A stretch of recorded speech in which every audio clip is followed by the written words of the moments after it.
السلام علیکم ویورز، ہمارے چینل پر خوش آمدید۔ دھوپ تیز تھی مگر موسم میں خنکی کی ہلکی سی رمق باقی تھی۔ گرد سے اٹی ہوئی سڑک پر ایس پی صدام میر کی گاڑی دھیرے دھیرے رواں تھی۔ کھڑکی سے آتی ہوا میں مٹی کی مخصوص سی خوشبو تھی، وہی جو گاؤں کے ماحول سے جڑی ہوتی ہے۔ 6 مہینے بعد وہ حویلی کی طرف لوٹ رہا تھا جہاں اس کی جڑیں پیوست تھیں، مگر ذہن میں اب بھی شہروں کی بپتا اور تھانوں کی مصروفیت بسی ہوئی تھی۔ اس بار بھی اس کا ارادہ گاؤں آنے کا نہیں تھا، لیکن اپنی ماں کی مسلسل ملتی ہوئی دھمکیوں سے گھبرا کر وہ آ گیا تھا۔ حالانکہ نسیم بیگم اس سے ملاقات کرنے کے لیے اکثر شہر آتی رہتی تھیں، کئی دن اس کے پاس ٹھہرتی تھیں، مگر ان کا کہنا تھا کہ تم حویلی بھی آیا کرو، آنے والے وقت کے تم سردار ہو، اگر تم ہی حویلی نہیں آؤ گے تو کس طرح نظام چلے گا؟ جبکہ ہر بار وہ ان کی بات ٹال دیتا تھا، لیکن اس بار کی بلیک میلنگ کافی کارآمد ثابت ہوئی تھی۔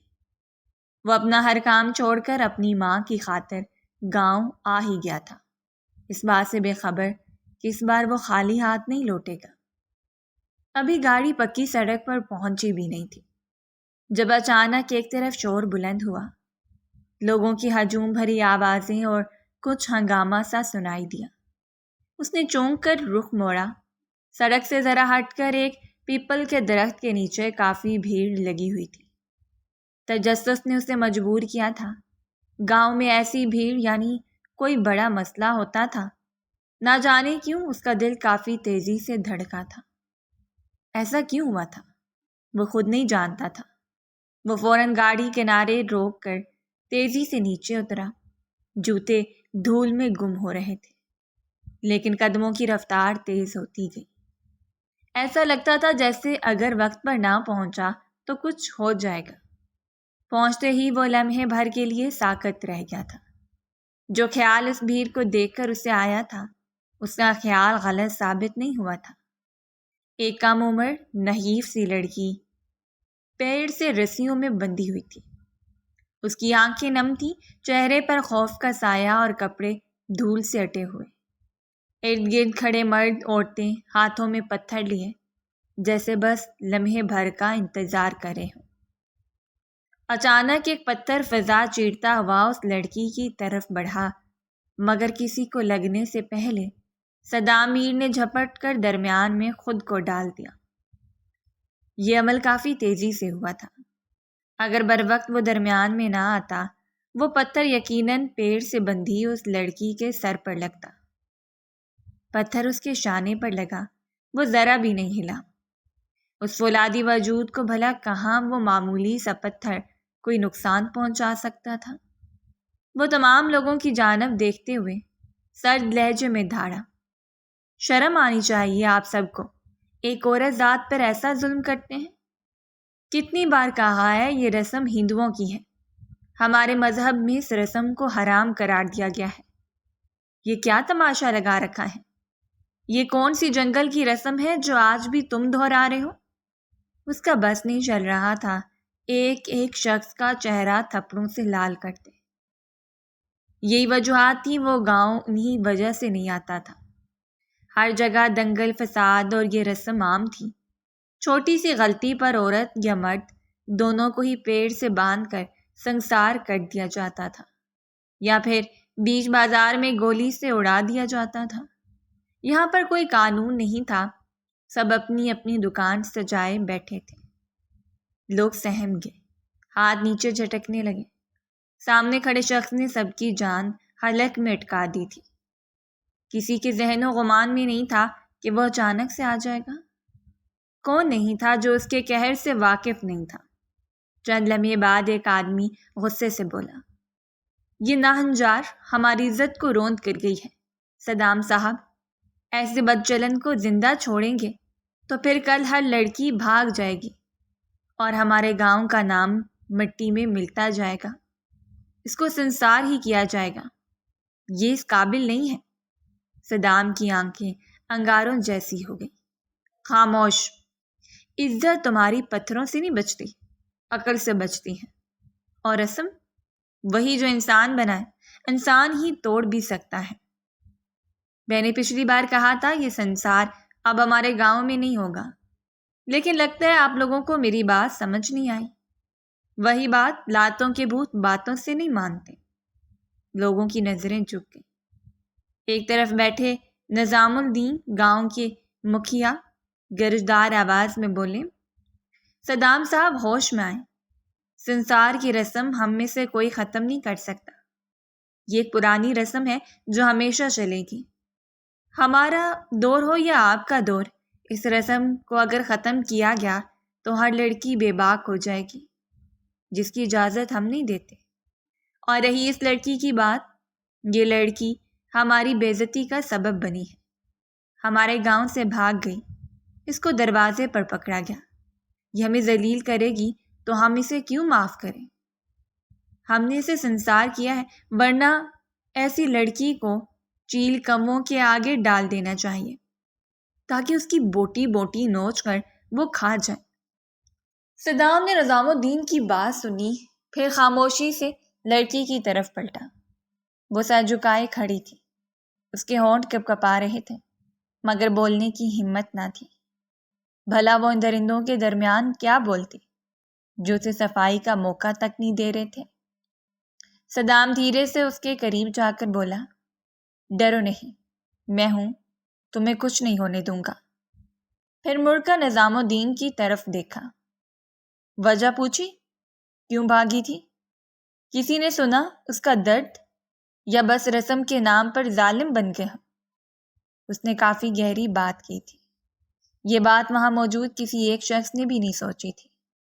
صرف ایک ہی بات سب کے ذہن پر سوار ہو گئی تھی کہ لڑکی بھاگی ہے اور اسے درخت کے ساتھ باندھ کر اب سنسار کرنا ہے۔ یہی پنچایت کا فیصلہ ہے۔ کہانی الٹی گھومتی دیکھ کر نظام الدین خفگی سے بولے، ہمیں وجہ جاننے کی ضرورت نہیں، لڑکی ذات ہے اور یہی اس کی سزا ہے۔ اس لڑکی سے پوچھنے کی بھی ضرورت نہیں ہے۔ عورتوں کو کوئی حق نہیں کہ وہ ہم مردوں کے درمیان کھڑی ہو کر کوئی بات کرے۔ صدام نے نفی میں سر ہلاتے ہوئے جھک کر لڑکی کے ہاتھوں کی رسی کھولی۔ رسی میں جلے کے نشان تھے، وہ لمحہ لمحہ جیسے تاریخ کا ایک نیا باب لکھ رہا تھا۔ ارد گرد موجود لوگ اب ایک تماشائی بن چکے تھے۔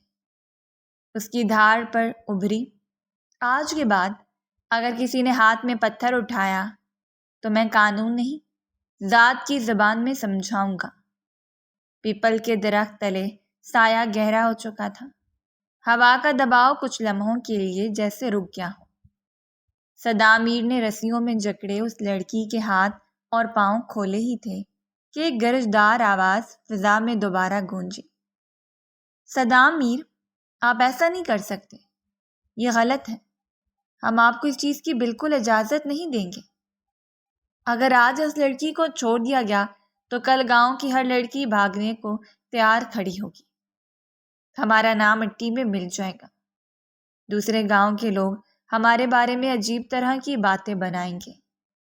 آپ کو سمجھنا ہوگا۔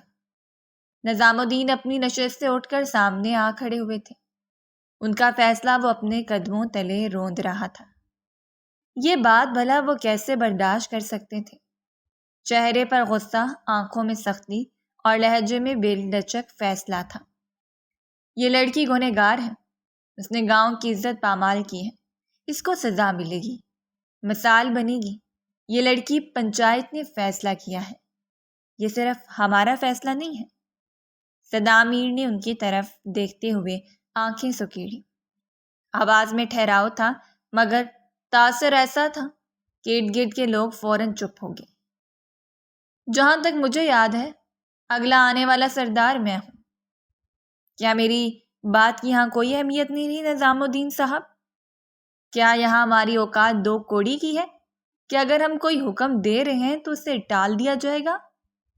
وہ الٹا کھیل کھیل رہا تھا، حالانکہ اسے کسی بھی چیز میں انٹرسٹ نہیں تھا، خاص کر سرداری کی پگ میں بالکل نہیں، مگر اس وقت اسے انہی باتوں سے سامنے موجود شخص کو قائل کرنا تھا، ورنہ یہ لڑکی نہ چاہتے ہوئے بھی ماری جاتی اور اس کا ضمیر اس چیز کی سے بالکل اجازت نہیں دے رہا تھا۔ نظام الدین کا چہرہ پل بھر کو کھنچ گیا۔ صدام نے آگے بڑھ کر گردآلود زمین پر کھڑی اس لڑکی کی طرف دیکھا جو اب بھی سر جھکائے سہمی کھڑی تھی۔ تمہارا نام کیا ہے اور تم کیوں بھاگی تھی؟ صدام کی آواز دھیمی تھی مگر اتنی بھرپور کہ سب نے سنا۔ تمام لوگوں کے کان اس لڑکی کی طرف ہی لگے تھے۔ اب سب کو اشتیاق ہونے لگا تھا کہ یہ بھاگی کیوں تھی، آخر وجہ کیا تھی؟ اگر لڑکے کے چکر میں بھاگی تو لڑکا کہاں پر ہے؟ لڑکی نے آنکھیں اٹھائیں، وہ آنکھیں جن میں نمی تھی، دکھ تھا اور ایک دبی ہوئی التجا۔ اس نے ایک نظر صدام کی طرف دیکھا جیسے یقین کرنا چاہ رہی ہو کہ کیا واقعی اب بول سکتی ہے۔ پھر نہایت دبی مگر زخمی آواز میں بولی، میرا نام حیا پڑی ہے، میں پڑھنا چاہتی ہوں، میری کالج کی پڑھائی مکمل ہو چکی ہے، یونیورسٹی جانا چاہتی تھی۔ لہجہ کپکپا رہا تھا، خوف کے مارے ابھی بھی اس کے ہاتھ پاؤں ٹھنڈے پڑ رہے تھے۔ صدام نے ہلکا سا اس بات میں سر ہلایا جیسے اس کی بات جاری رکھنے کا اشارہ دیا ہو۔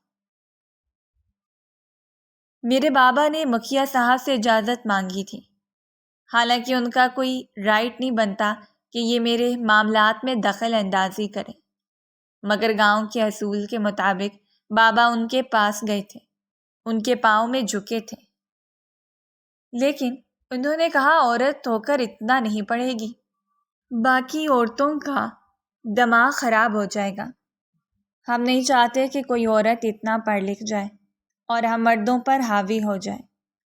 وہ رکی، پھر آنکھوں سے بہتے آنسو پونچھے بغیر بولی، اسی لیے میرے بابا نے مجھے بھگا دیا تھا، کہا تھا جا شہر میں آرام سے پڑھائی کر لینا، لیکن ان لوگوں نے سب کچھ غلط سمجھ لیا، کہتے ہیں میں کسی لڑکے کے ساتھ بھاگی ہوں۔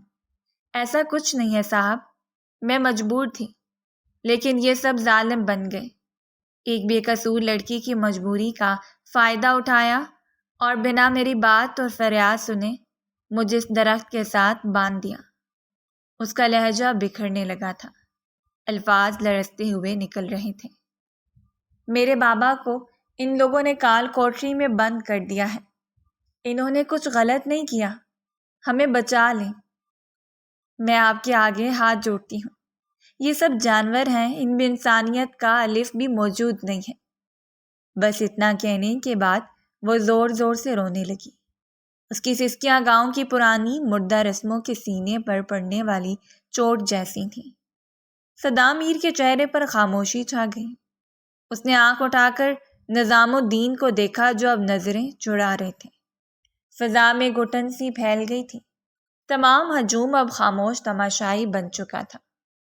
پیچھے کھڑے کچھ بوڑھے لوگ نظریں نیچے کیے سوچ میں ڈوبے لگ رہے تھے، جیسے برسوں پرانے زنگ آلود نظریے آج پہلی بار انہیں شرمندہ کر رہے ہوں۔ صدام میر کی آواز ابھر کر آئی، یہ گناہ نہیں ہے، یہ تعلیم ہے، اختیار ہے، اور اگر کسی کی بیٹی پڑھنا چاہے تو یہ گاؤں کا فخر ہونا چاہیے۔ شرم نہیں، کتنی فخر کی بات ہے، ہمارے گاؤں کی بیٹی میٹرک اور انٹر کے بعد آگے پڑھنا چاہتی ہے، اس کے ماں باپ اسے ایک بہتر زندگی دینا چاہتے ہیں، اور ہمارے گاؤں کے مرد ظالم بن رہے ہیں۔ ایسی سوچ پر لعنت ہے۔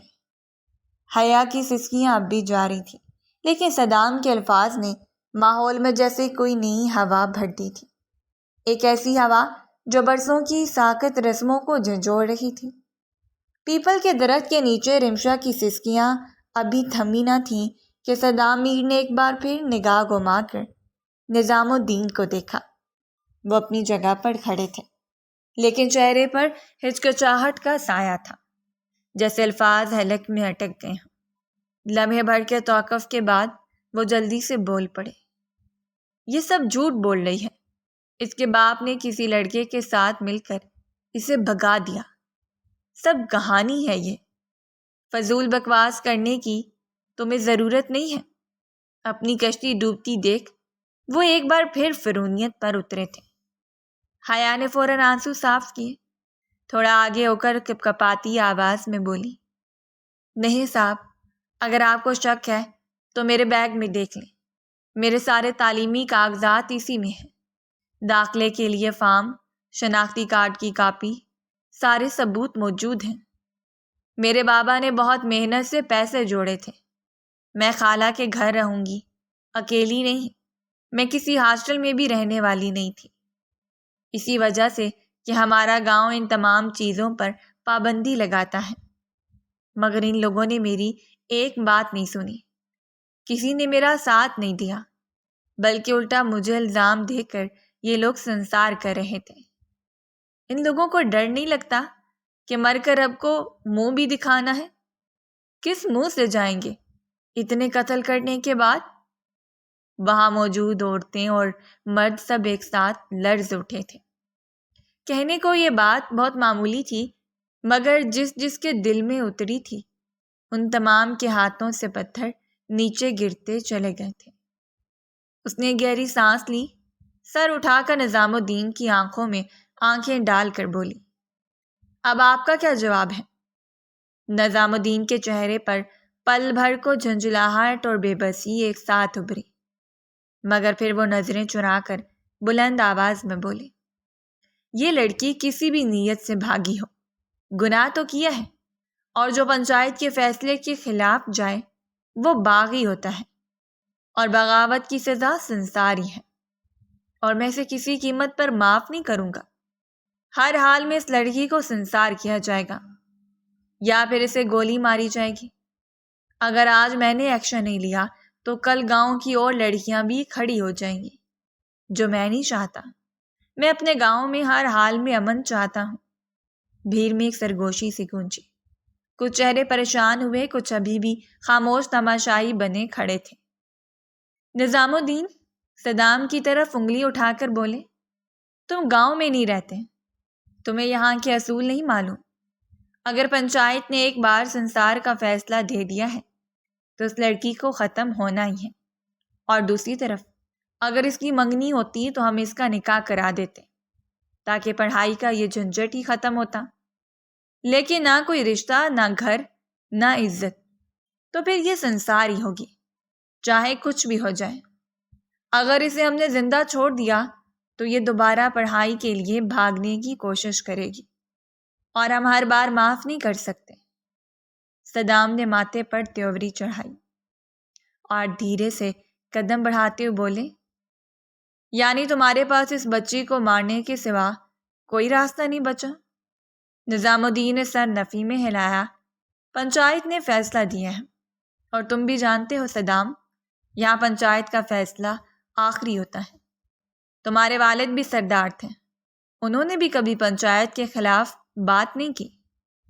یہاں رواج ہے کہ جو لڑکی بھاگتی ہے وہ یا تو بیاہی جائے یا ختم کی جائے، اس کو کوئی نکاح میں نہیں لینا چاہتا، اس لیے اسے ختم کرنا پڑے گا۔ سنسار کرنے سے پہلے میں نے بلند آواز میں پنچایت میں کھڑے ہو کر سب سے پوچھا تھا، کیا کوئی بوڑھا، بچہ، جوان اس سے نکاح کرنا چاہتا ہے؟ مگر کوئی بھی اس کو دیکھنا تک نہیں چاہتا۔ سب کا یہی کہنا تھا کہ اس بھاگی ہوئی لڑکی کو سنسار کر دو، اس کو زندہ مت چھوڑو، اسی لیے یہ اب سنسار ہی ہوگی۔ خاموشی چھا گئی۔ صدام نے گہری سانس لی، حیا کی طرف دیکھا، وہ سر جھکائے نم آنکھوں کے ساتھ سہمی کھڑی تھی۔ وہ دل ہی دل میں کلمہ شہادت پڑھ چکی تھی۔ اسے معلوم تھا یہاں کے لوگ جانور ہیں، بات نہیں سمجھیں گے، بلکہ فرعونیت پر اتریں گے۔ مگر وہ اس بات کو بھول بیٹھی تھی کہ جن کو رب رکھنا چاہتا ہے ان کی حفاظت وہ کسی بھی طرح کر ہی لیتا ہے۔ چند لمحے وہ خاموش کھڑا رہا تھا، اسے کچھ سمجھ نہیں آ رہا تھا کہ کس طرح اس لڑکی کی حفاظت کرے۔ کچھ دیر بعد وہ بلند آواز میں بولا، ٹھیک ہے، اگر یہی راستہ ہے تو پھر میں یہ قدم اٹھاتا ہوں، میں نکاح کروں گا اس لڑکی سے، لیکن میں اسے اپنی آنکھوں کے سامنے ناجائز مرنے نہیں دوں گا، جیسے کسی نے دھماکہ کر دیا ہو۔ بھیڑ میں بھنک سی پھیلی، چند عورتوں کے منہ کھلے رہ گئے، کچھ مرد حیرت سے ایک دوسرے کو دیکھنے لگے۔ نظام الدین کی آنکھیں چوڑی ہو گئیں۔ حیا پری نے بھی چونک کر سر اٹھایا۔ آنکھوں میں حیرت اور ایک انجانی سی تھر تھراہٹ بھر آئی تھی۔ صدام نے نرمی سے اس کی طرف دیکھا۔ میں کسی کو اپنی آنکھوں کے سامنے مرتے نہیں دیکھ سکتا، اور نہ کسی مظلوم کو رسموں کے نیچے دفن ہونے دوں گا۔ آپ فوراً نکاح کا انتظام کریں۔ مجھے کوئی اعتراض نہیں ہے۔ میں نہ کسی دباؤ میں یہ بات کہہ رہا ہوں اور نہ ہی ہمدردی میں۔ میں بس سب کو یہ سمجھانا چاہتا ہوں کہ سنسار حل نہیں ہوتا۔ اس گھٹیا رسم کو ہمیں ختم کرنا ہے۔ یہ ہمارے بزرگوں کی رسم نہیں، بلکہ یہ ہندوؤں کی رسم ہے، جسے ہم مزید بڑھاوا نہیں دے سکتے۔ فضا میں اب ایک خاموش انقلاب سانس لینے لگا تھا۔ آدھے گھنٹے بعد پیپل کے درخت کے نیچے اب سنسار کی بجائے نکاح کی تیاری ہو رہی تھی۔ وہی جگہ جہاں کچھ دیر پہلے پتھر برسنے والے تھے، اب وہاں چارپائیاں بچھا دی گئی تھیں۔ گاؤں کے چند بزرگ، مولوی صاحب اور چند عورتیں پاس کھڑی تھیں۔ فضا میں اب بھی تھوڑی جھجک، تھوڑی حیرت اور بہت ساری خاموشی باقی تھی۔ اس کو معلوم تھا جب یہ خبر اس کی حویلی پہنچے گی بہت ہنگامہ ہوگا، مگر اس وقت اسے کوئی فرق نہیں پڑ رہا تھا۔ ان دونوں کو ایک دوسرے کے برابر میں بٹھا دیا گیا تھا۔ صدام خاموش، غمگین چہرے کے ساتھ بیٹھا تھا۔ اس کی نظریں سامنے مٹی میں گڑی تھیں، لیکن جس میں ایک عجیب سی مضبوطی نمایاں تھی۔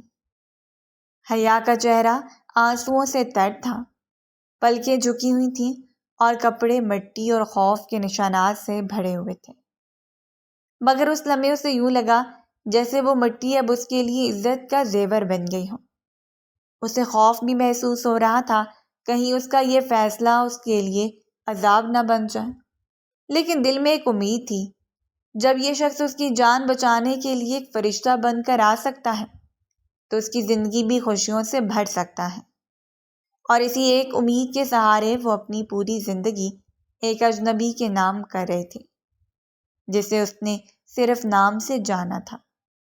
آج اس کے ساتھ بیٹھ کر نہ جانے کیوں اسے اپنا آپ معتبر محسوس ہو رہا تھا۔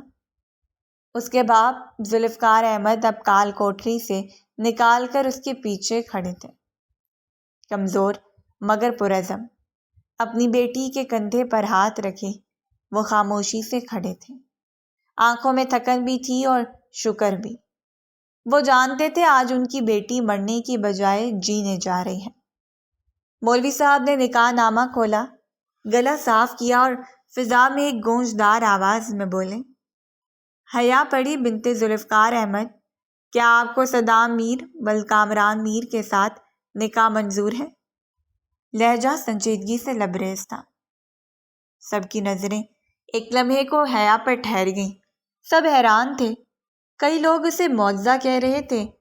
جو لڑکی کچھ دیر پہلے مرنے والی تھی اب آنے والے سردار کے نکاح میں جا رہی تھی، یعنی نکاح کے بعد آنے والے وقت کی وہ سردار بی بی تھی جس کے سامنے پورے گاؤں کو سر جھکانا تھا۔ بے شک اللہ جسے چاہے عزت سے نواز سکتا ہے۔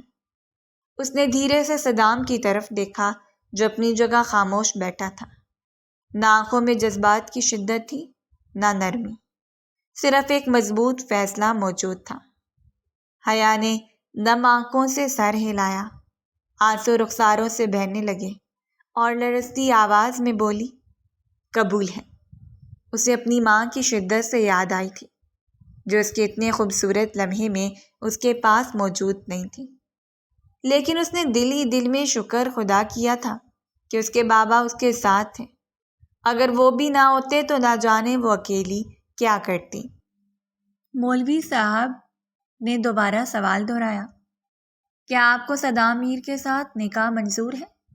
حیا کی آنکھیں بند ہو گئیں، لب تھر تھر آئے اور وہ پھر بولی، قبول ہے۔ تیسری بار سوال ہوا، کیا آپ کو نکاح منظور ہے؟ اب کی بار اس کے جواب میں صرف روتی ہوئی آواز تھی، قبول ہے۔ مولوی صاحب نے کاغذ پر حیا کی منظوری درج کی، پھر صدام کی طرف رخ کیا۔ صدام نے آنکھیں اٹھا کر براہ راست ان کی طرف دیکھا۔ صدام میر ولد کامران میر، کیا آپ کو حیا پری بنت ذوالفقار احمد سے نکاح منظور ہے؟ صدام کی آواز گہری، پرسکون اور فیصلہ کن تھی۔ قبول ہے، مولوی صاحب نے سر ہلایا۔ دوسری بار پوچھتا، کیا آپ کو نکاح منظور ہے؟ قبول ہے۔ تیسری اور آخری بار پوچھتا ہوں، کیا آپ کو حیا پری سے نکاح منظور ہے؟ اس بار صدام کے لہجے میں معمولی سا توقف تھا، جیسے وہ کچھ سوچ کر دل سے بول رہا ہو۔ قبول ہے۔ ایک ہلکی سی خاموشی چھا گئی۔ پھر مولوی صاحب نے دعا کے لیے ہاتھ اٹھائے اور نکاح مکمل ہونے کا اعلان کر دیا۔ پیپل کے درخت کے نیچے اب وہ منظر تھا جہاں کچھ لمحے پہلے موت طے ہو رہی تھی، اب زندگی کا رشتہ بن چکا تھا۔ اور اس سارے ہجوم میں سب سے زیادہ پرسکون شاید وہی لڑکی تھی جو کچھ لمحے پہلے تک صرف ایک مجرم مانی جا رہی تھی، جس پر پتھر برسائے جانے تھے۔ اس کا بس نہیں چل رہا تھا اپنے رب کی کن کن نعمتوں کو جھٹلائے۔ نکاح مکمل ہونے کے بعد وہ حیا پری اور اس کے بابا کو اپنی گاڑی میں لیے ان کے گھر کی طرف بڑھا تھا۔ ارادہ حویلی جانے کا تھا، مگر فی الحال اس نے ان کے گھر جانا ہی مناسب سمجھا تھا۔ ہلکی دھوپ برآمدے کی دیواروں سے ٹکرا کر اندر پھیل رہی تھی۔ مکان پرانی اینٹوں کا بنا ہوا تھا، لیکن صاف ستھرا اور سلیقے سے سجا ہوا۔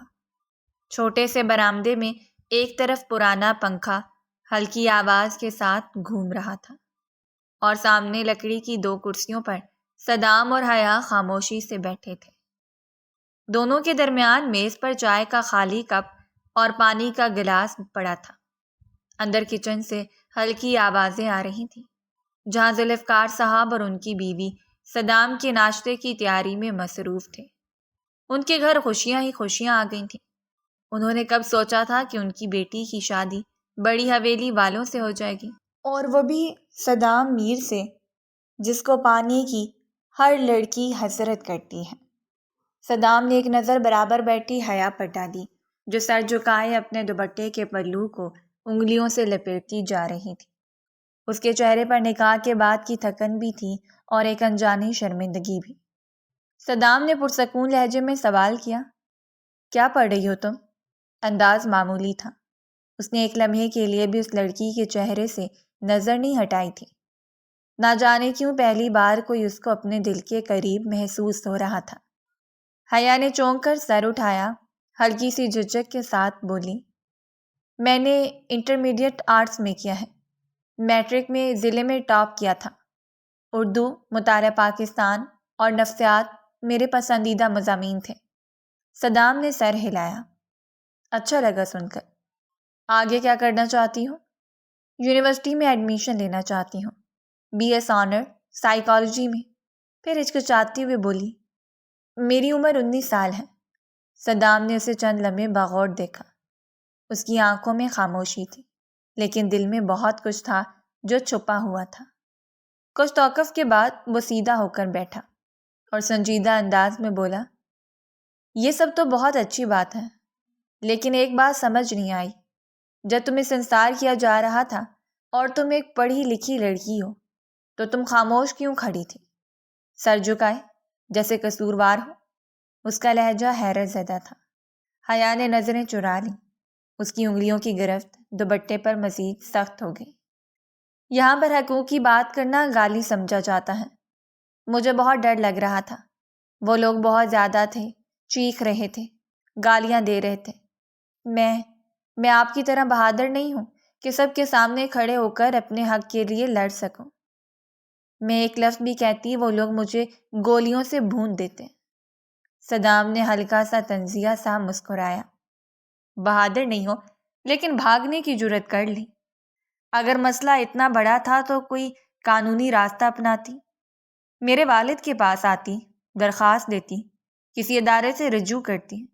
لیکن تم تو منہ اٹھا کر بھاگ گئی، اور جب پکڑی گئی تو سر جھکا کر سزا کے لیے کھڑی ہو گئی۔ یہ بہادری نہیں، یہ بزدلی ہے، اور ایسی بزدلی پر لعنت ہے جو اپنے لیے سٹینڈ تک نہیں لے سکتا۔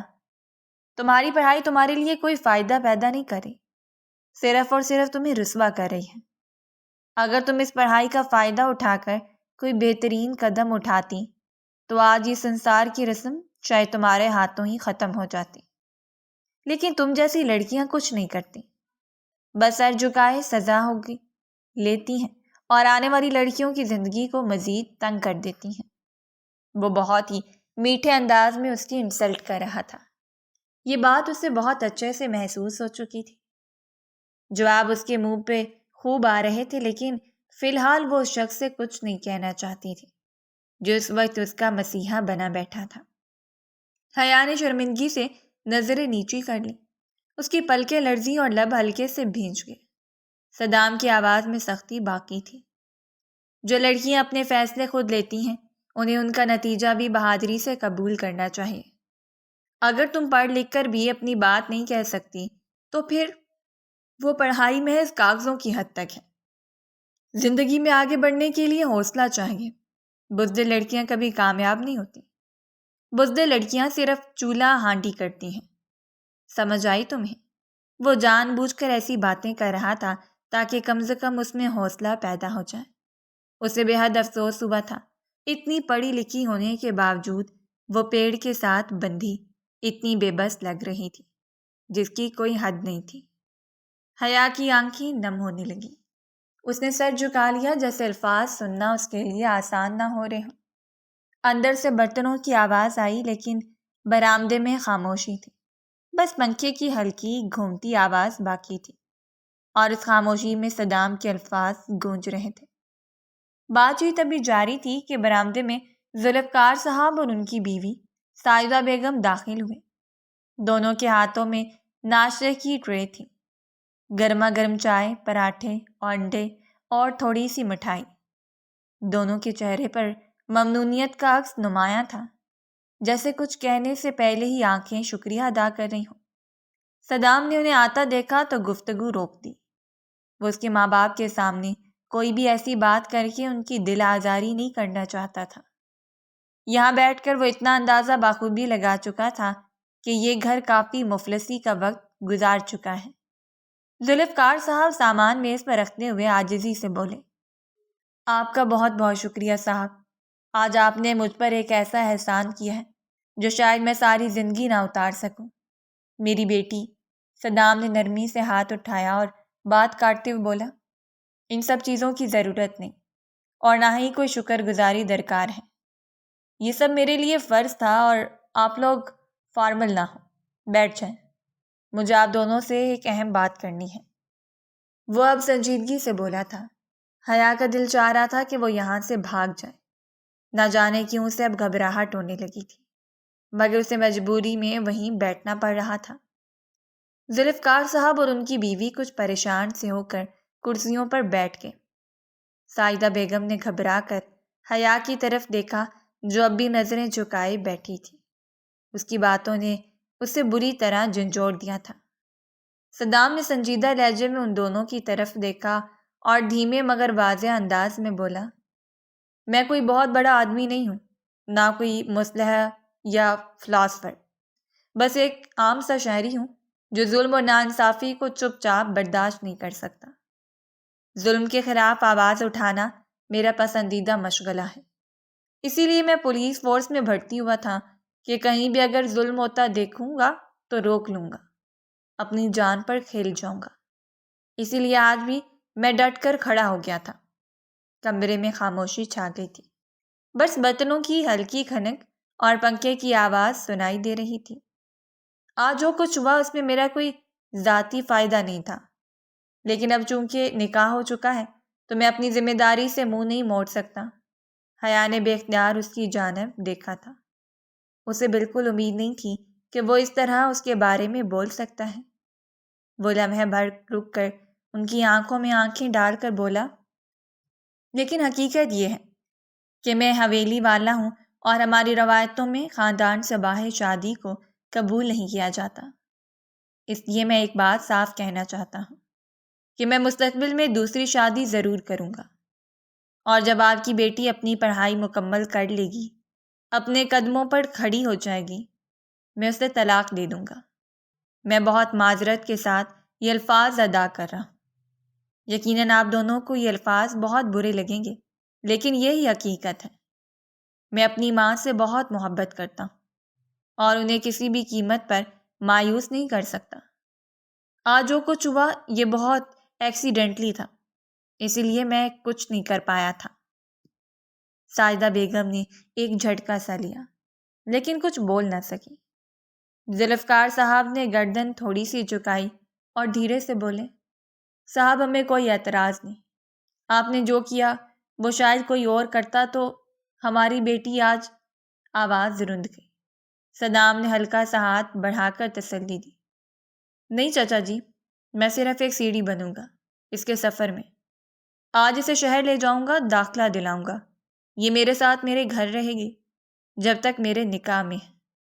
میں اپنی ذمہ داری سے کبھی پیچھے نہیں ہٹتا اور نہ ہٹوں گا۔ مجھے معلوم ہے نکاح میں موجود عورت کو کس طرح عزت اور رتبہ دیا جاتا ہے۔ حیا نے پہلی بار سر اٹھا کر اسے دیکھا، آنکھوں میں نمی اور حیرت کی ہلکی جھلک تھی۔ صدام نے ایک دھیمی سی مسکراہٹ کے ساتھ اس کی طرف دیکھا اور پھر نظریں پھیر لیں۔ برآمدے میں خاموشی چھا گئی تھی، لیکن اس خاموشی میں ایک نیا عزم، ایک نیا راستہ اور ایک نامکمل لیکن معتبر رشتہ واضح ہوتا جا رہا تھا۔ اور پھر وہی ہوا تھا جو اس نے کہا تھا۔ فی الحال وہ اپنی ماں سے ملاقات کرنے حویلی چلا گیا تھا۔ جاتے ہی اس پر یہ بات آشکار ہو چکی تھی کہ حویلی تک خبر پہنچ چکی ہے، جو ایک عام بات تھی، مگر اس نے بہت ہی نرم انداز میں تمام معاملات سنبھال لیے تھے۔ رات تک وہ اپنی ماں کے ساتھ ہی رہا تھا اور پھر رات میں ہی اپنی بیوی کو لیے وہ سیدھا شہر کی جانب چل پڑا تھا۔ ایک لمبی مسافت طے کر کے وہ اپنے بنگلے پر پہنچا تھا۔ مرصع در و دیوار، شوخ روشنیوں سے مزین چھت، سنگ مرمر کی سفید ٹائلز پر پاؤں رکھتے ہی حیا کو یوں لگا جیسے وہ کسی اور ہی دنیا میں داخل ہو گئی ہو۔ سامنے دیوار پر سجے جدید فن پارے، نفیس صوفے اور ایک طرف رکھے خوبصورت گلدان میں تازہ پھولوں کی مہک اسے چند لمحوں کے لیے اپنی دنیا سے بالکل جدا لے گئی تھی۔ صدام نے دروازہ کھولا اور وہ اس کے پیچھے پیچھے اندر داخل ہوئی تو چند لمحے دروازے کے دہانے پر ہی کھڑی رہ گئی۔ اس کے قدم جیسے جمتے جا رہے تھے۔ اس نے نظریں گھما کر پورے لاؤنج کا جائزہ لیا۔ سامنے والی دیوار پر لگی LED، نیچے جدید ساؤنڈ سسٹم، درمیان میں شیشے کا مرکز، میز جس پر رکھے گئے خوشبودار موم بتیاں، ہر چیز جدید طرز کی بنی ہوئی تھی۔ وہ حسرت اور حیرت کے ملے جلے تاثرات کے ساتھ دیواروں، چھتوں اور فرنیچر کو تکتی جا رہی تھی، جیسے یقین نہ آ رہا ہو کہ وہ اب یہاں ہے۔ صدام نے اس کی کیفیت محسوس کی تو نرمی سے پوچھا، اچھا لگا تمہیں گھر؟ نہ جانے کیوں اس کے ہونٹوں پر مسکراہٹ پھیل گئی تھی۔ جتنی حسرت سے وہ دیکھ رہی تھی اسے ایک دم اس پر پیار آیا تھا۔ وہ چونک کر ہوش میں آئی، جیسے خواب سے نکلی ہو۔ دھیرے سے بولی، جی صاحب بہت اچھا ہے، اتنا خوبصورت گھر تو میں نے کبھی سوچا بھی نہیں تھا۔ صدام نے اس کے انداز پر ہلکا سا ابرو چڑھایا اور تھوڑے سخت لہجے میں بولا، میں تمہارا صاحب نہیں ہوں، میرا نام صدام ہے، تو مجھے صدام کہہ سکتی ہو، اور جب تک تم یہاں ہو میں تمہیں ایک دوست کی طرح گائیڈ کروں گا۔ وہ جھریب کر نظریں نیچے کر گئی، لیکن میں آپ سے عمر میں بھی چھوٹی ہوں اور رتبے میں بھی، کیسے آپ کا نام لے سکتی ہوں؟ لہجہ بلا کا معصوم تھا۔ صدام ہلکا سا مسکرایا، یہ دنیا اتنے سادہ اصولوں پر نہیں چلتی حیا، خود کو کمزور مت سمجھو اور نہ ہی دوسروں سے کم۔ دنیا کو اگر سمجھنا ہے تو پہلے خود کو سمجھو۔ وہ لمحے بھر کو خاموش ہوا، پھر نرمی سے بولا، کچھ دیر میں تمہاری یونیورسٹی شروع ہو جائے گی، وہاں مختلف طرح کے لوگ ملیں گے، کچھ بہت تیز، کچھ سازشی اور کچھ ایسے جو تمہارے سادہ پن کا فائدہ اٹھانا چاہیں گے۔ اس نے گہری نظر سے حیا کو دیکھا، خاص کر ان لڑکیوں سے بچنا جو بظاہر بہت اعتماد والی لگتی ہیں، لیکن اندر سے صرف دوسروں کی راہ میں کانٹے بچھاتی ہیں۔ ہر کسی کو دوست مت سمجھنا اور نہ ہی ہر بات کسی سے شیئر کرنا، سمجھ آئی؟ حیا نے اس کی طرف نظریں اٹھا کر دیکھا۔ اس کی آنکھوں میں ایک عجیب سا اثر تھا، جیسے وہ کسی محافظ کو دیکھ رہی ہو، نرمی، وقار اور بے ساختہ اپنائیت۔ اس نے دھیرے سے سر ہلایا، جی میں سمجھ گئی۔ صدام نے ایک لمحہ اسے دیکھا۔ وہ دھیمی شرمندہ مسکراہٹ، سرخ ہوتے گال اور وہ نظریں جو بار بار جھک رہی تھیں، اس کے تاثرات سے صاف ظاہر تھا کہ اس کے دل میں کسی جذبے نے پہلی بار جگہ بنائی ہے۔ صدام نے پلٹ کر ایک نظر اس پر ڈالی، جیسے کچھ سمجھ آیا ہو، لیکن فوراً سر جھٹک کر بولا، چلو تمہیں کمرہ دکھاتا ہوں، سامان بھی رکھنا ہوگا۔ یہ کہہ کر وہ آگے بڑھ گیا اور حیا چند لمحے وہیں کھڑی رہی۔ دل کی دھڑکنیں تیز تھیں اور اس نئی دنیا میں وہ ایک عجیب سی کشش محسوس کر رہی تھی، ایک ایسا رشتہ جو بندھن کے بغیر بھی بہت گہرا لگ رہا تھا۔ وقت دھیرے دھیرے گزرتا جا رہا تھا۔ 1 مہینے بعد ایڈمیشن 2 روز بعد ہی ہو گیا تھا اور اس نے جانا 1 ہفتے بعد شروع کر لیا تھا۔ اس دوران اس کا ساتھ صدام نے خوب دیا تھا، ایک لمحے کے لیے بھی وہ اسے تنہا نہیں چھوڑتا تھا۔ خود یونیورسٹی لے کر جاتا تھا، خود یونیورسٹی سے لے کر آتا تھا۔ اس دوران جتنی انسیت اسے اس معصوم لڑکی سے ہو گئی تھی وہ خود نہیں جانتا تھا۔ آج معمول کا ہی دن تھا۔ حیا نے صرف ایک دوست بنائی تھی، حمیرہ، جو اس کی پوری زندگی تباہ کرنے کا ارادہ رکھتی تھی۔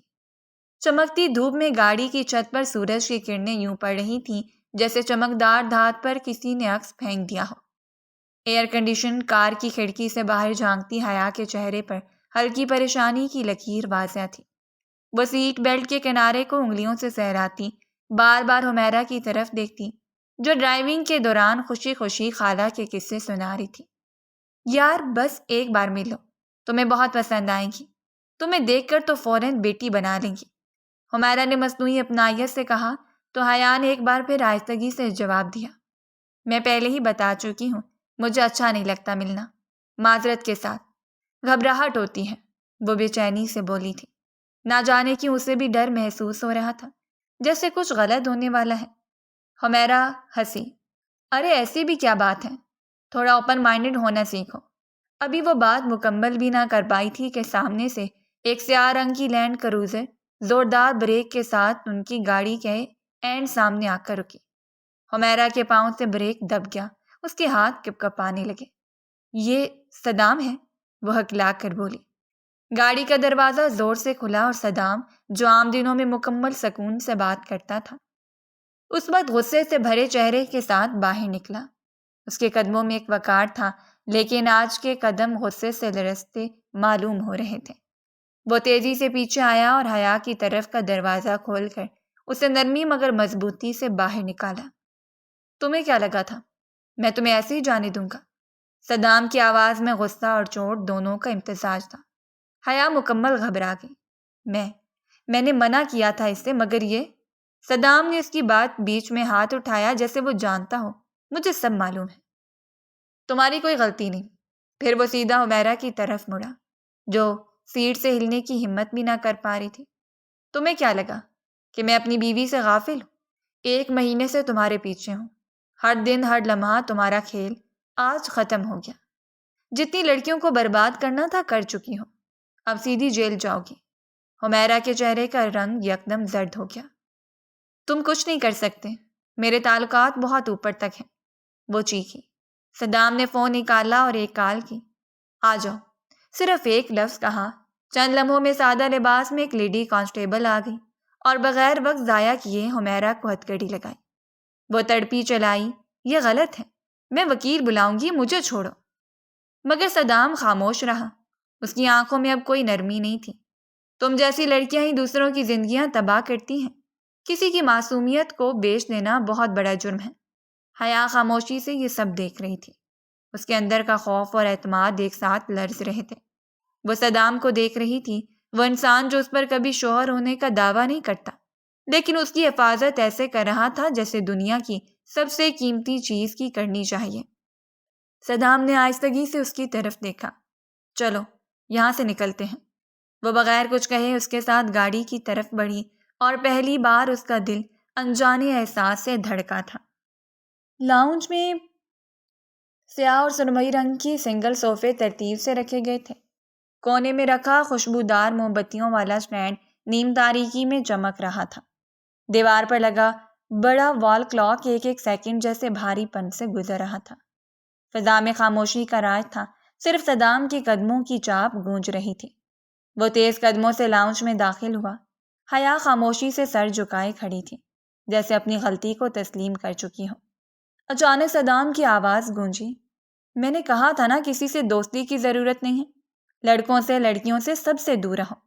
میری باتیں تمہارے دماغ میں کیوں نہیں جاتی؟ اس کی آواز دھاڑ میں بدل چکی تھی، لاؤنج کی دیواریں جیسے لرز گئی ہوں۔ حیا نے چونک کر سر اٹھایا لیکن نظریں جھکائے رکھیں۔ تمہیں اندازہ بھی ہے اگر میں وقت پر نہ پہنچتا تو کیا ہو جاتا؟ یونیورسٹی کے ایڈمن نے مجھے فوراً اطلاع نہ دی ہوتی تو آج… وہ سانس روک کر بولا، نہ جانے آج میں کہاں ہوتا۔ صدام کا چہرہ سرخ ہو چکا تھا، آنکھوں میں غصہ اور خوف ایک ساتھ بول رہے تھے۔ لڑکی، میں تمہیں کھونا نہیں چاہتا، یہ بات کیوں نہیں سمجھتی تم؟ حیا کی آنکھوں سے آنسو بہہ نکلے۔ وہ ٹوٹے لہجے میں بولی، مجھے معاف کر دیں، مجھے نہیں پتا تھا کہ وہ ایسی ہیں۔ وہ کہہ رہی تھی اپنی خالہ کے گھر لے جا رہی ہیں۔ میں نے منع کیا تھا بار بار، لیکن وہ زبردستی لے جا رہی تھی۔ صدام نے بے اختیار جھنجھوڑ دیا اسے۔ بس، بہت ہو گیا، بہت کر لی تم نے پڑھائی، اب کہیں نہیں جاؤ گی، میرے ساتھ رہو گی اور گھرداری سیکھو گی۔ اس کی گرفت سخت تھی، جیسے خوف اور محبت نے ایک ساتھ اسے جکڑ رکھا ہو۔ حیا روتے ہوئے بولی، میں سب سیکھ لوں گی، مگر صدام، خدا کے لیے میری پڑھائی بند نہ کریں۔ اس نے پہلی بار اس کا نام لیا تھا۔ صدام کا جسم لمحے بھر کو ساکت ہوا۔ وہ ایک لمحے کے لیے ساکت کھڑا رہا، جیسے کسی نے دل کی گہرائی میں کوئی ڈور چھیڑ دی ہو۔ اس نے حیا کو دیکھا، وہ آنکھوں میں آنسو لیے امید سے بھرپور نظروں سے اسے دیکھ رہی تھی۔ صدام نے گہری سانس لی، لہجہ سخت مگر جذبات سے بوجھل ہو چکا تھا۔ اگر تمہیں کچھ ہو جاتا تو میں خود کو کبھی معاف نہ کر پاتا۔ تو میری سانسوں میں بسنے لگی ہو حیا، محبت کرنے لگا ہوں تم سے۔ وہ آگے بڑھا اور اس نے بے اختیار اپنے سینے سے لگا لیا۔ حیا کے ہاتھ ایک پل کو ہوا میں معلق رہے، پھر آہستگی سے نیچے جھک گئے۔ اس کے چہرے پر حیرت، سکون اور بے یقینی کی آمیزش تھی۔ وہ لمحہ گویا وقت کی رفتار سے ایک الگ خلا میں ساکت ہو چکا تھا۔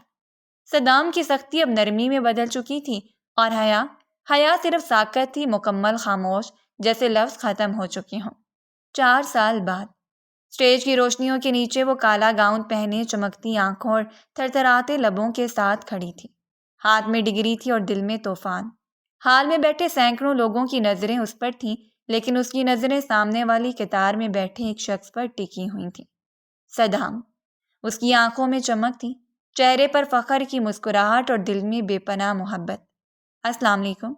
مائک تھامتے ہی اس کی آواز میں ہلکی سی کپکپاہٹ شامل ہو گئی۔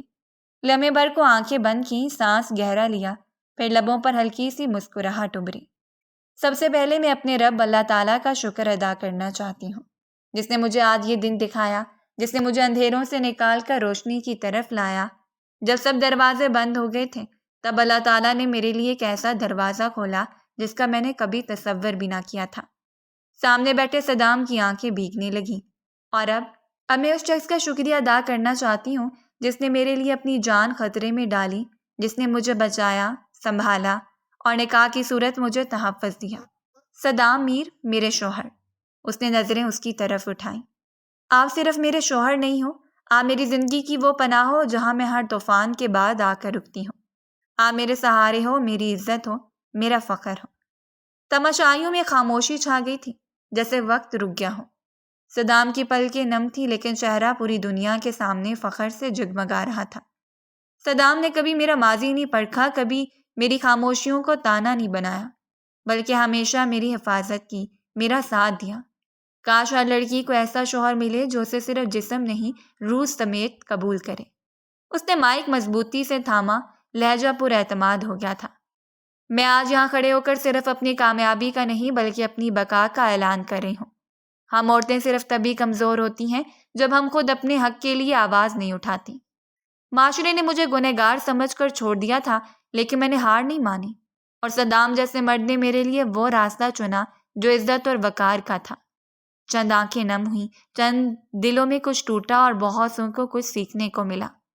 مجھے محبت ہے تم سے، صدام میر، وہ اچانک دھیمے لہجے میں بولی، مگر آواز میں وہ خلوص تھا جو کسی خط میں نہیں، کسی نظم میں نہیں۔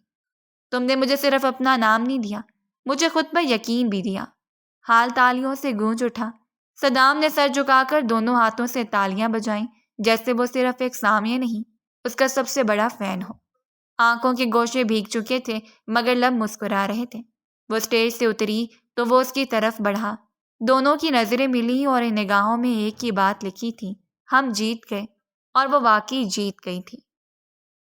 اگر آپ کو ہماری کہانیاں پسند آ رہی ہیں تو ہمارے چینل کو سبسکرائب کیجیے، ویڈیوز پر کمنٹ کیجیے اور شیئر کیجیے۔ شکریہ۔